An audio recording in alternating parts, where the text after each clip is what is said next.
Bismillahirrahmanirrahim. Assalamualaikum warahmatullahi wabarakatuh. Perkenalkan, nama saya Dewa Wahyu Prakasa dengan NIM 12340400058 kelas PMI 5B.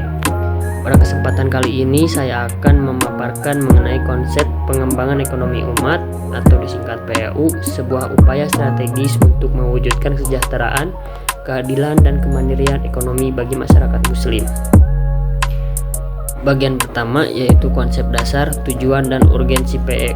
Secara konsep, pengembangan ekonomi umat adalah proses sistematis untuk memperkuat kapasitas ekonomi masyarakat muslim agar mampu mandiri, produktif, dan berdaya saing.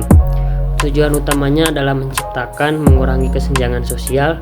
Urgensi PEU muncul karena masih banyak umat Islam yang berbeda dalam lingkaran kemiskinan dan ketergantungan ekonomi.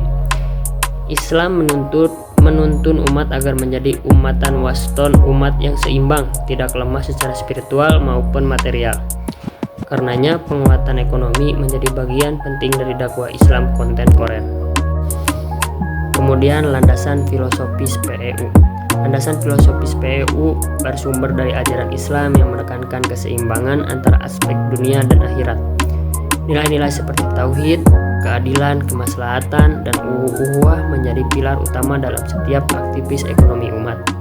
Islam memandang harta sebagai amanah, bukan milik mutlak manusia. Dalam Al-Quran surat Al-Asyr ayat 7, Allah menegaskan supaya harta itu jangan hanya beredar di antara orang-orang kaya saja di antara kamu. Ayat ini menjadi dasar moral bagi pengembangan ekonomi umat. Harta harus produktif, adil, dan memberi manfaat sosial. Kemudian teori-teori pemberdayaan. Dalam konteks teori, PEU berakar pada teori pemberdayaan yang menekankan peningkatan kapasitas individu dan komunitas untuk mengendalikan sumber daya ekonomi mereka sendiri. Langkah-langkah pemberdayaan meliputi capacity building, access improvement, dan partisipasi development. Artinya umat tidak hanya dibantu tapi juga dilatih dan diberi ruang untuk berinovasi, berdagang, serta mengelola usahanya secara mandiri dan berkelanjutan. Bagian 4, teori distribusi dan kepemilikan dan kaitannya dengan PEU. Dalam Islam, konsep distribusi dan kepemilikan diatur dengan sangat jelas. Kepemilikan pribadi diakui namun dibatasi oleh prinsip sosial, bahwa di dalam harta seseorang ada hak orang lain. Contohnya adalah zakat, infak, sedekah, dan wakaf adalah instrumen distribusi kekayaan yang mendukung pemerataan dan kesejahteraan. Dengan distribusi yang adil, ekonomi umat tidak dikuasai oleh segelintir orang, melainkan menjadi sumber kemakmuran bersama. Bagian 5, peran lembaga keuangan syariah dan filantropi dalam PEU. Lembaga keuangan syariah seperti Bank Syariah, BMT, Koperasi Syariah, serta lembaga filantropi seperti Basnas, LAS, dan lembaga wakaf memiliki peran sentral dalam PEU. Mereka menjadi jembatan antara modal dan masyarakat, menyediakan pembiayaan tanpa riba, serta menyalurkan dana sosial untuk kegiatan produktif umat.